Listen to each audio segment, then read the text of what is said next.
доктор филологических наук, профессор Ингушского государственного университета, ведущий научный сотрудник Ингушского научно-исследовательского института гуманитарных наук имени Чаха Ахриева Лилия Тариева.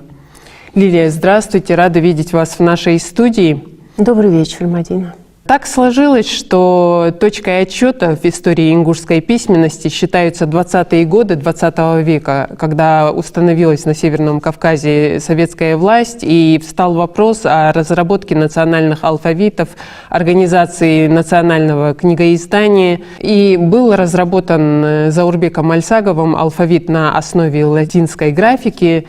И вот с этого момента, особенно в советских источниках, в источниках советского периода, ведется точка отсчета истории ингушской письменности. Но, как мы знаем, еще до этого предпринимались попытки как русскими учеными, так и представителями нашей национальной интеллигенции, попытки создания национальной письменности, а по некоторым сведениям истоки ингушской письменности уходят в древность. Вот как раз-таки об этой предыстории, о предпосылках, о первых попытках создания национальной письменности хотелось бы поговорить. Ну да, ингушский язык – это язык, один из автохтонных языков Северного Кавказа и в целом России. Проблема здесь заключается, по-моему, в том, что история любого языка начинается с того момента, о котором мы сейчас говорим. То есть с того момента, который называется синхронным. То есть современного ингушского языка, другими словами. Чтобы мы сделали экскурс в прошлое языка, мы должны разобраться в современном ингушском языке, и мы должны знать современную языковую картину мира, ингушскую языковую картину мира. И с этой точки зрения надо историю свою начинать с того, что современный ингушский язык – это эргативный язык. Эргативный язык – это его строй, это его стратегия сегодня. И таких языков, естественно, это не один язык на Кавказе, и таких языков здесь много. Эргативный язык, он, во-первых, занимает в ряду различных стратегий второе место. И количественно, и качественно, если эти две характеристики взять. На первом месте стоят номинативные языки, их очень много, и на втором месте стоят эргативные языки. А там сзади пристраиваются также и языки изолирующего строя, языки инкорпорирующего строя и сильно синтетические языки. Вот, исходя из моего личного опыта, первые языки все-таки сильно синтетические. В ингушском языке такие языки называются котобенемот. И в переводе на русский язык он переводится как «котте-бене». Это значит «ставший кодом язык». Можно его понимать как насыщенный в смысловом плане, очень сильно насыщенный язык. Вы знаете, если, да, для нелингвиста непонятно, конечно, что такое сильно синтетический язык. На ингушском языке «котбенмот». Это такой язык, в котором это начальная форма ингушского языка. И это язык, в котором не было отдельных частей речи, отдельных словосочетаний, отдельных предложений и даже отдельных слов. Был набор букв, который может быть равен 100, 50, 20, 5, одной букве. И этим могла выражаться мысль. Например, «а» — это слово для ингушского языка, которое обозначает «нет». «А» — это слово для ингушского языка, которое обозначает «в пространстве». «Я-авац», «ец-авац». И «а» — это слово, которое обозначает и существительное пространство. Точно так же, как есть такие слова, как «во». Оно обозначает 3 сразу части речи: прилагательное, наречие и существительное. То есть такая комбинация звуков, и в зависимости, как они меняются, то меняется и смысл. Да, комбинации звуков можно назвать. Такие языки сегодня существуют, но ингушский язык отличается тем, что, на мой взгляд, где-то 2500–3 тысячи лет назад он вышел из этого состояния, вернее, он развернулся и вышел стал выходить в состояние эргативности. И это, вот меня сегодня спросить, это шоковое состояние для языка. Почему? Потому что сбрасывать с себя шкуру первое одеяние, а потом облачаться в новое, это нелегкий процесс для языка. Лилия, возвращаясь к вопросу об истоках ингушской письменности, вот мнение некоторых ученых о том, что в древности у нас была письменность, насколько выявленные источники, вообще археологические исследования позволяют об этом говорить? И вы в своей исследовательской работе, вот, если вам удавалось найти такие источники, которые подтверждают вот эту версию? Вы знаете, Мадина, дело в том, что ингушский язык, как и все другие языки мира, он очень специфичен, он очень интересен. Он настолько интересен, что когда начинаешь копать какую-то языковую часть ингушского языка вширь и в глубину, то ты обнаруживаешь такие там грани, которые тебе уже не дают возможности выйти оттуда и спокойно жить. Потому что удивительный язык. Удивительный настолько, что он ведет прямо через, вот скажем, аффиксоиды. Есть такое понятие языковое. Эти аффиксоиды, если по ним пройтись, они вас прямо заведут в синтетический строй языка. И где он, спросите вы? Это как раз прошлое ингушского языка, а оно как раз кумулируется в современном ингушском языке, и его там достаточно много. А мы стоим в преддверии, мы стоим на той ступени, когда мы это направление обнаружили, прошлись по этому мостику, по этим аффиксоидам, и увидели огромный мир, который называется ингушский синтетический язык или котебен алаймот. Если мы будем говорить о прошлом нашего народа, обозримое, вот как вы сказали, Мадина, с которого начинается графика, латинская графика ингушского языка, это история, сопряженная с русским языком. И она, конечно, имеет более вековую историю. Она дальше, чем за век заходит, но если говорить с точки зрения письменности, которая с латиницы потом была переведена на кириллицу, то это связь с Россией, это связь с русским языком. И сегодня мы билингвы с этой точки зрения, и это большой, вот прям, я не знаю, большой дар от того, что мы знаем два языка, и они абсолютно разные. Они разные по строю, они разные стратегически, и в этом огромный плюс для нашего региона, и в частности для ингушского языка, потому что второй язык, наш родной, мы же его как родной воспринимаем сегодня, русский язык, потому что знаем его точно так же, как свой родной. Это русский язык, и он номинативного строя. И если взять номинатизм как стратегию языковую, то она не на пустом месте выросла. Эргативность – более древнее состояние языка, чем номинативность. И поэтому у ингушей в их ментальном пространстве есть возможность заглядывать им в свое номинативное будущее. Благо есть русский язык. Если говорить о письменности ингушской, очень важно вспомнить о том, что есть работы отдельные. В этих работах говорится о связи ингушского языка с древними цивилизациями. Есть работа, которая написана на базе научно-исследовательского института, в которой Байэл Хайров, он исследует целые пласты слов, схожие и аналогичные лексике ингушского языка. И вначале, когда эта работа только начиналась, и я с ней познакомилась, я ее не воспринимала как-то глубоко и не пыталась кинуться ее изучать. Почему? Потому что мне важно было знать, а являются ли они исконными, эти сравниваемые пласты слов, а являются ли они самыми древними, а значит, являются ли они релевантными, знаковыми. И когда эта работа уже вышла, я увидела, да, это знаковые. И большинство из них — это знаковые единицы языка, а коль скоро они знаковые, релевантные, исконные, то здесь есть над чем работать дальше. Это тоже одно из направлений научно-исследовательского института.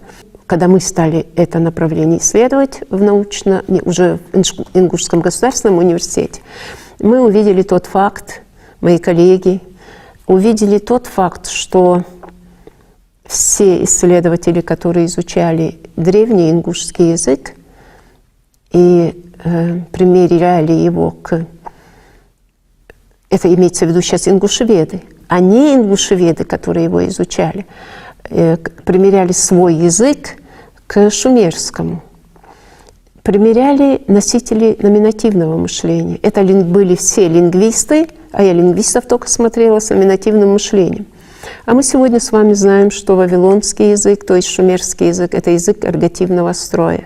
А коль скоро он эргативного строя, то очень логично, если носители эргативного мышления начнут его изучать. И первые же результаты его изучения, параллельно в сравнении с ингушским языком, дали свои результаты. Ну, например, я лично сама нашла, в ингушском языке в современном есть такие слова, как «а», «нет», да? Есть слова «а», «пространство», я только вот в начале передачи говорила об этом. И оказалось, что эти же слова свойственны были и древнему шумерскому языку. То есть они были свойственны шумерскому языку. А это базовые слова. Базовые слова – это такие слова, которые лежат как столбы, вкопаны в бетон, и на них построен язык. То есть стержень. Это стержневые, да. Ну, я их называю знаковые, релевантные. И исконные, можно сказать, корневые, вот такие слова. И причем это не только лексикология оказалась. Оказалось, еще и они находятся и на других уровнях структуры языка. Вообще хотелось бы еще поговорить об этой версии. Она кажется абсурдной, может быть, некоторым. Версия о том, что в древности у нас была письменность. Ну вот именно материальные доказательства, насколько они позволяют, материальные какие-то результаты исследований. Если они есть, вот обсудить именно их хотелось бы. Насколько мы можем именно в плане материальных подтверждений говорить об этом, что у нас в древности была письменность? Вот я вам в начале передачи сказала о том, что ингушский язык в себе содержит огромный пласт сильных синтетизмов. В них заключена летопись ингушского языка. Когда мы погружаемся в эти письмена, а они писались, этот код бен мот, язык, ставший кодом, он писался справа налево. И если, когда мы сегодня переводим... Как арабский, да? Как современный семитский, да. Арабский, да. Но эта древность такая, что... Проблема в том, что когда мы сегодня переводим, например, какое-то русское предложение на ингушский или ингушское на русский, и начинаем перевод делать слева направо, он не ложится. Он ложится, когда очень хорошо и стройно, когда мы его делаем справа налево. Лилия, вот если говорить конкретно, мы привыкли, что главное подтверждение для нас – это какие-то материальные находки, да? Есть ли на сегодняшний день… Материальные, да? Да, именно материальные такие факты, где какие-то, может быть, письмена в тех же наших… Вы знаете, Мадина, если говорить… Мы сейчас говорим с вами о языке, но вся наша архитектура, она указывает на то, она указывает на древность, она указывает на… Я не знаю более древнего источника для ингушеведов, к которому бы они обращались, кроме как к нашим раскопкам, к наименованиям того, что раскапывается, и обозначением в трудах русских и зарубежных ученых, которые это бы подтверждали. Но если говорить о языке, о языковых источниках, то сам язык сегодня он материален. В чем? В грамматиках, в словарях. И в них уже сегодня наличествуют сильные синтетизмы. То есть мы можем говорить о том, что в древности у нас была письменность? Конечно, была, потому что проблема вот в чем заключается. Вот если вы возьмете, например, такую статью, есть такая, она касается одежды, она недавно вышла в «Научная мысль Кавказа». Вот там, когда исследуешь язык, мы же начали исследовать сильные синтетизмы, в ингушском языке они знаменательны тем, что они почти не модифицированы, не видоизменены. И они, если их справа налево раскладывать, исследовать и изучать, они иногда прозрачны. Мы знаем, что в определенные периоды на территории Ингушетии получили распространение грузинская и арабская письменность. Как вообще происходили эти процессы распространения грузинской письменности и арабской? Ну, мы знаем, что это было связано в первую очередь, прежде всего, с распространением, соответственно, христианства и ислама. В общих чертах, вот как это все происходило? Ну, вы знаете, я, конечно, не историк глубокий. Я скажу просто свою точку зрения и свое видение на эту проблему с лингвистической точки зрения. Была в этом храме Торбя-Ирды, лежал большой псалтырь. Он был написан ингушскими словами, но грузинской графикой. Вот мне интересно, если бы он был, есть сведения, и в музее это зафиксировано, что он был передан в Ленинградский музей. Если до него добраться, и было очень интересно, есть какие-то отдельные такие фотографии я видела, обгоревшие, правда, где писались буквы грузинские, а слова были ингушские. Это тот период, когда шло распространение христианства. И этот храм Торбя-Ирды, и этот псалтырь, который ушел, и надписи, которые были тогда сделаны на стенах этого храма. Все это в целом свидетельствует о том, что письменность — это не первичная письменность ингушей. Первичную мы можем, во всяком случае, о ее семантике сегодня, или взять другой уровень структуры языка, мы можем начать уже судить, потому что это направление уже открыто в Ингушетии. У ингушей этим уже занимаются и в Госуниверситете, и в научно-исследовательском институте. А вот к чему это приведет? Первые зерна есть, и они удивительные. Они просто удивительные зерна.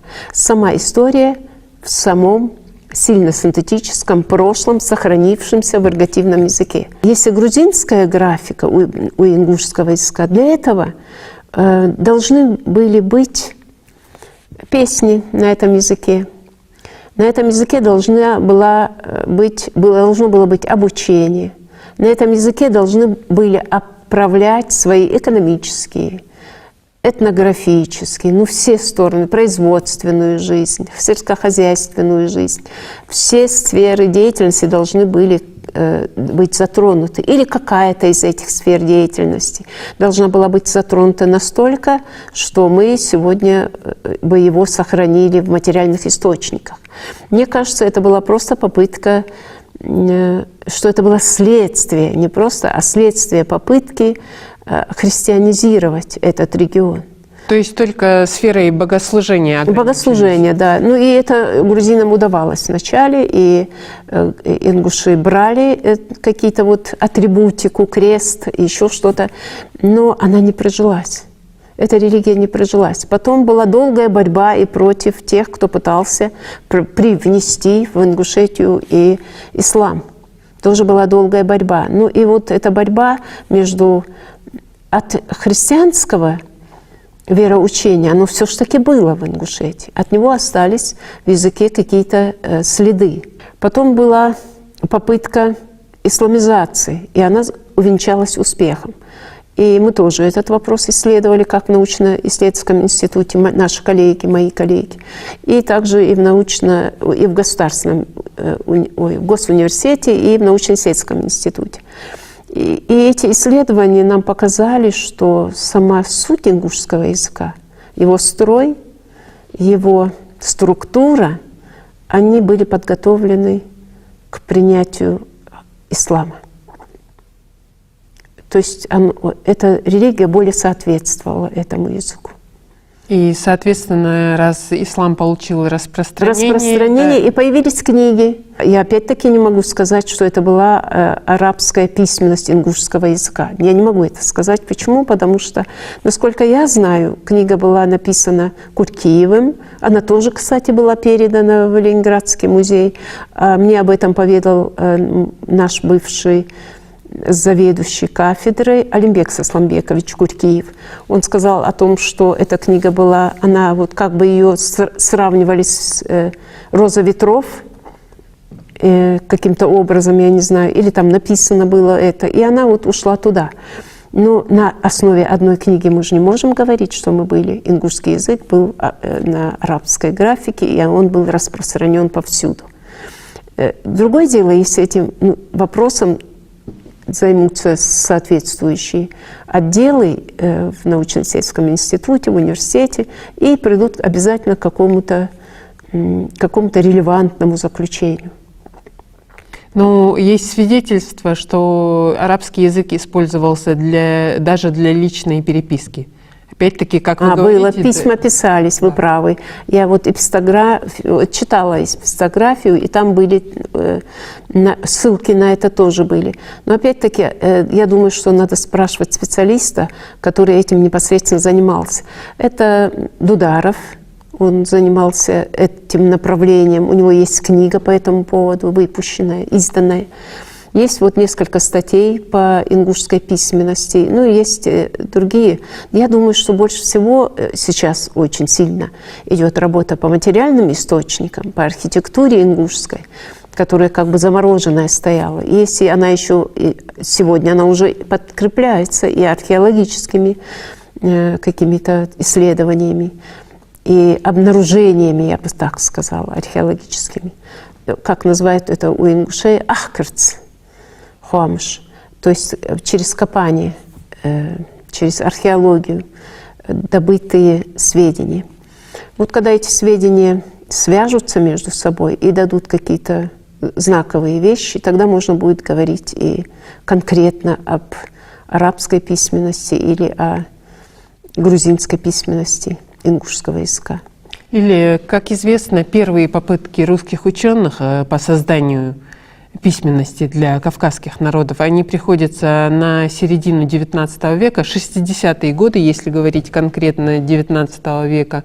Вот что это были за попытки? Вы знаете, Услар в этом направлении работал, да. Насколько удачны были вот эти результаты и насколько они получили применение на практике? Вот что об этом можно сказать? Дело в том, что пытались многие ученые создать письменность.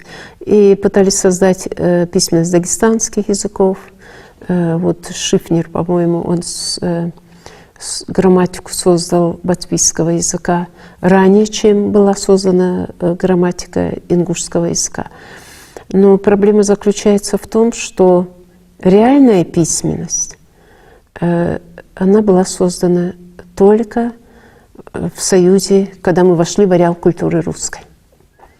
И вот тогда, когда только ты язык начал изучать, нахтские языки, вот тогда и возникла эта ошибочная тенденция, что надо два языка объединить, а вовсе это один язык. Вот это авось не получилось, получилось, что это не один язык, и сегодня два автономных языка функционируют. Ингушский отдельно, у него своя история, и чеченский отдельно, у него своя история. То есть неудача вот этих первых попыток, можно сказать, в том, что они пытались объединить языки, унифицировать. Да, они пытались объединить необъединимое, да. Потому что языки, которые хронологически возникли в разное время, их нельзя объединять в один язык. Они не объединятся. Что и случилось в итоге. То есть попытка создания унифицированного попытка была, алфавита. Да, попытка была, потому что была попытка очень с доброй целью сделанная, потому что объединение всегда же хорошо. Имеется в виду хорошо, если ты одно и то же. А если не одно и то же, ты не объединяешься. И эти языки, они в итоге разошлись, каждый по своей дороге пошел в развитии. Лилия, в начале XX века мы знаем представителей национальной интеллигенции, к примеру, братья Джабагиевы тоже предпринимали попытки, даже это не попытки были, а ими были разработаны алфавиты на основе арабской графики, на основе латинской графики Магомедом Джабагиевым была разработана азбука. Вот об этих работах что бы вы сказали, на ваш взгляд, вы, наверное, исследовали, знаете, что и как? Я думаю, знаете как, если бы имела последствия только латинская графика, перешедшая в 40-х годах на кириллицу. Вот последствия у нее есть, более вековое последствие. И это последствие связывает ингушский язык, еще раз повторю, с ареалом культуры русской. И мы с этого момента находимся в пространстве билингвизма, двуязычия. не было двуязычия арабско-ингушского. Братья Джабагиевы, мы знаем, представители ингушской иммиграции, да? Вот можем мы говорить о том, что их работа в этом направлении по созданию национальной письменности, она все-таки не получила должного такого продолжения, потому что они вынуждены были эмигрировать, смена власти. Вот Вы знаете, это одна из таких тенденций, они запустили такую тенденцию, которая, если бы она имела свое продолжение, мы уже давно бы изучили свое сильно-синтетическое прошлое. Оно тоже было такими же значками, как и арабская графика, и оно писалось справа налево. И мне кажется, оно бы прижилось в Ингушетии, и в ингушской жизни, и в ингушском языке. Почему? Потому что не только написание справа налево, но и сам язык, его нравственно-этические нормы. Каждый язык вырабатывает свои нравственно-этические нормы.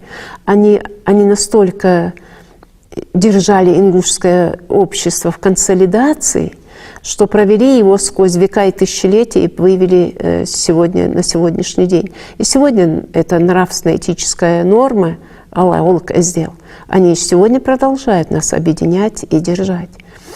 И арабская графика и графика древнего ингушского языка, она совпадала и по написанию, и по направлению, поэтому, и, соответственно, по чтению.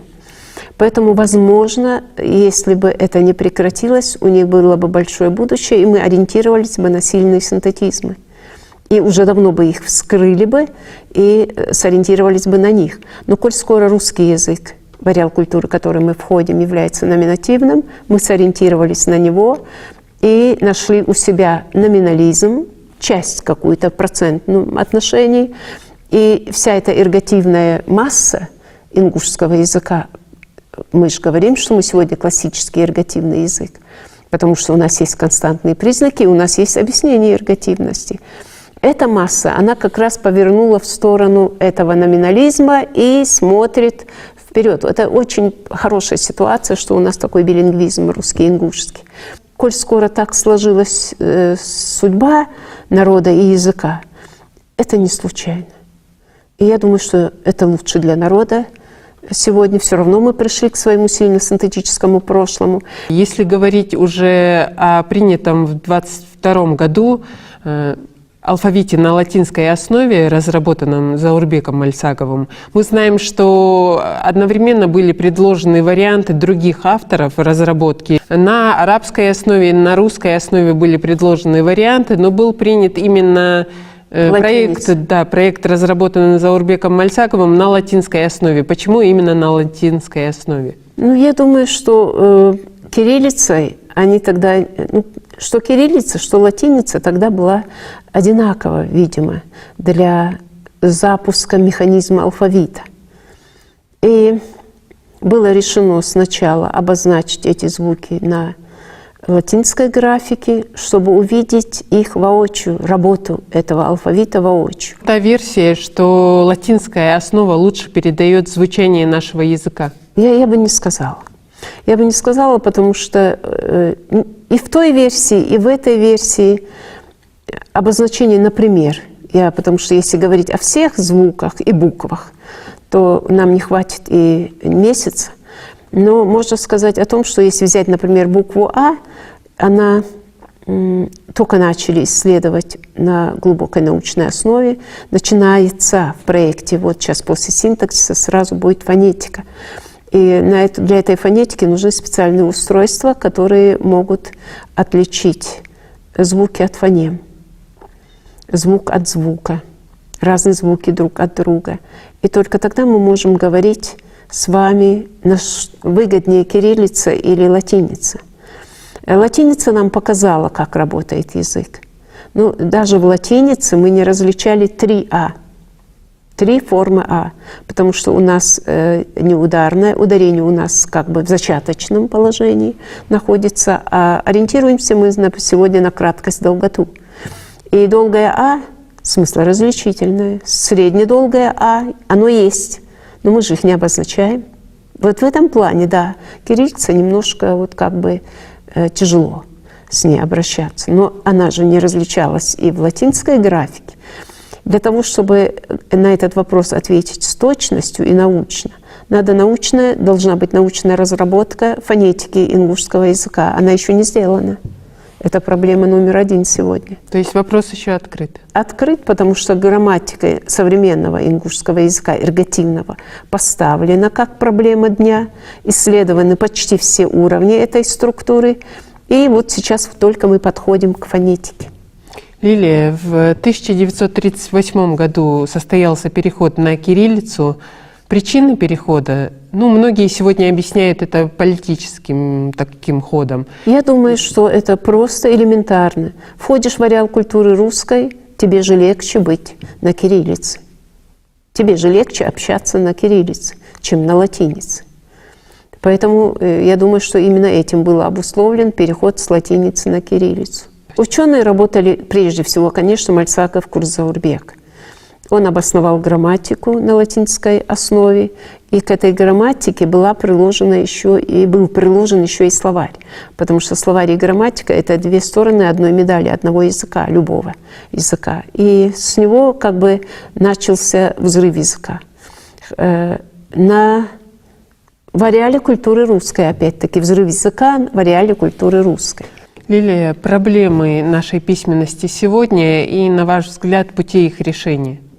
Проблему я уже обозначила. Самая главная проблема – это изучить наше сильно-синтетическое прошлое. Изучить котбен мот, алай мот, то есть древнеингушский галгаевский язык. Его надо изучить так, и когда вы его начинаешь изучать, понимаешь, что это и есть летопись твоего народа. Там она обнаруживается. Это летопись твоего языка. Это летопись различных наук, которыми занимались ингуши. Там есть очень много терминов, связанных с обсерваторией. Там есть очень много терминов, связанных с различными науками. Диву даешься, когда их обнаруживаешь, причем они прозрачные. Прозрачные потому, что сам сильно-синтетический язык был прозрачным. Там одно понятие, за которым закреплено, например, 5, 10, 12 букв, рядом соприкасалось с другим понятием, отрезком букв. Слов не было, предложений не было. И на этой границе не было никаких морфонологических изменений, поэтому они сохранились, и сохранились из наших языков только в ингушском языке. В других языках они давно стерты. Мои слова подтверждаются выступлением на симпозиуме в Грузии Джохана Николас, которая сказала о том, что она сказала о древности ингушского языка, и она ему дала 6000 лет и идентичности ингушской.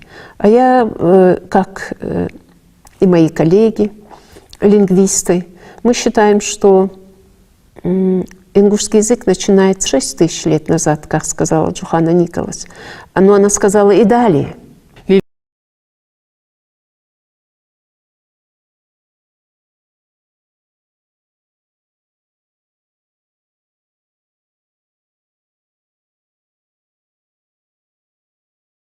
Так что мы можем сказать о современной ингушской идентичности. Современные ингуши могут идентифицировать себя с этой местностью и землей, а также с предками, которые экономически эффективно использовали эту землю. Они принимали решение о том, на каком языке говорить. Это ингушский язык или древний ингушский, на котором говорили в этой местности на протяжении длительного времени предки ингушей. Однако их генетические и археологические связи с этой землей существовали по крайней мере столько же, сколько и язык, а возможно и раньше. Таким образом, эта древняя идентичность довольно хорошо установлена.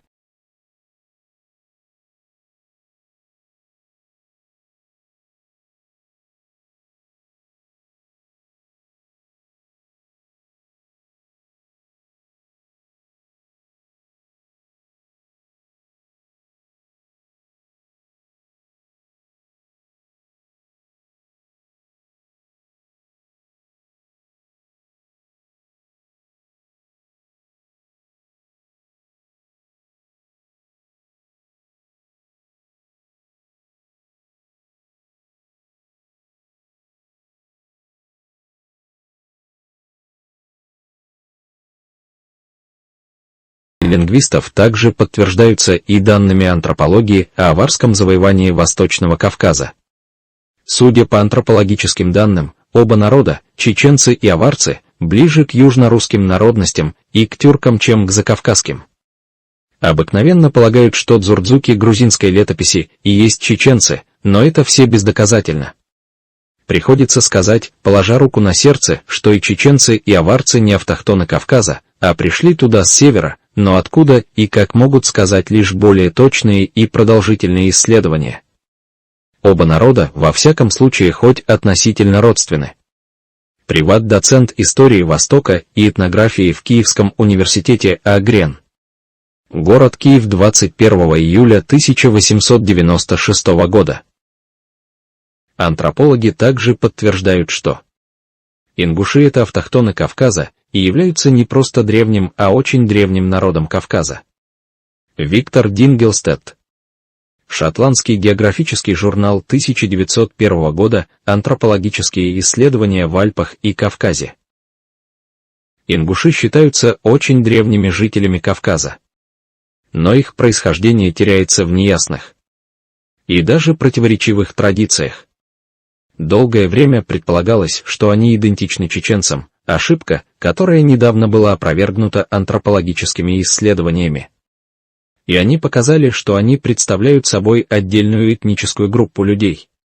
Во всех отношениях. Ингуши представляют собой антропологически отдельную группу людей, населяющих Кавказ, которая отличается от всех своих соседей, осетин, чеченцев, лезгин, кумыков, черкесов и кабардинцев, армян, грузин, евреев и других.